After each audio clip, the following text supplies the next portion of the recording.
In this video, I will be talking about throw buffering and chain throws. To avoid making the video longer than it needs to be, I'll play the examples while I talk about them. You might not understand the video until you've heard what I'm going to say, but you can just replay it if whatever I say only really applies to the throws shown here in the beginning. The throws are being played in real time, so please use the pause function to see all the details when you're ready for it. There are two systems that work together that will make chain throws easier. The first one is button buffering. A mechanic in Tekken is that whenever you hold a button, let's say the 1 button, and then you press the 2 button, it will register the 2 press as a 1+2 press. If you're holding 1+2 and then pressing 3, it will be registered as a 1+2+3 button press. This is what we refer to as a button buffering when it comes to chain throws, and it makes learning chain throws a lot easier. The second system doesn't really have a name, but it works in this way. If you have a button mapped to 2 or more buttons, the game will only recognize the buttons that work. So if you want to do an electric with Heihachi, you can map your L1 button to 2+3 and do the wave dash motion, press L1 and it will give you an electric. Because the game only recognizes the 2, and the game knows that there is no move that is a wave dash 2+3, so it disregards the 3. The game only uses what is possible depending on whatever input you give it. The clever ones has figured it out by now, and yes, you can start any chain throw and then continue to mash 1+2+3+4 uncontrollably and get results. But the real juice is that this makes memorizing all of the chain throws a lot easier, and you'll be able to actually mix your opponent up. In the extreme case, you're going from having to remember the 24 individual commands of King's longest chain throw to only remembering the first 4 and then pressing 1+2+3+4 for the next 20 presses. This video is a collection of all the chain grabs in the game and their associated buffers.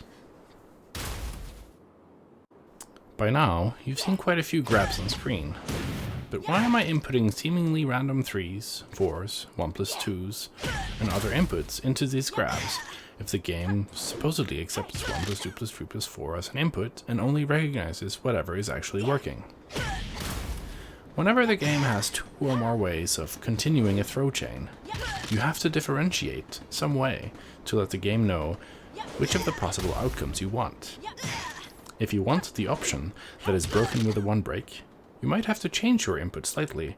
Otherwise, you will end up getting the version that is broken with a 2 break or a 1+2 break.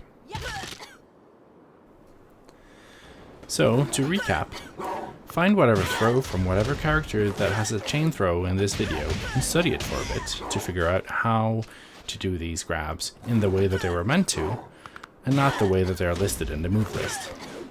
Decision fatigue is a real thing, and freeing up your mind from having to remember all of these arbitrary long strings will help your game plan if you already are using these throws, or it makes learning them and using them more viable if you have avoided learning them up until this point.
It might be a little unclear what I'm trying to show here, but the starting grab can be done from either a sidestep 2+4, down forward 1+3, or 2+4, or down forward 2+4.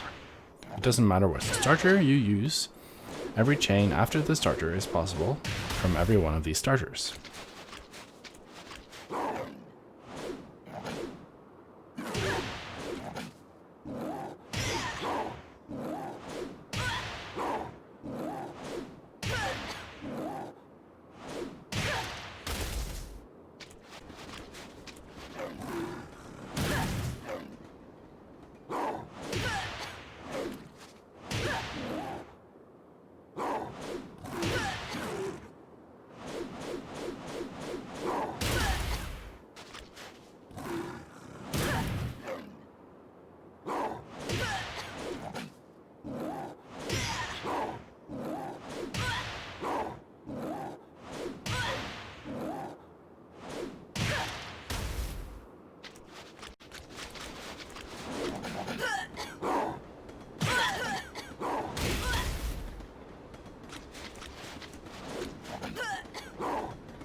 King have throw chains that are visually identical but have 2 breaks.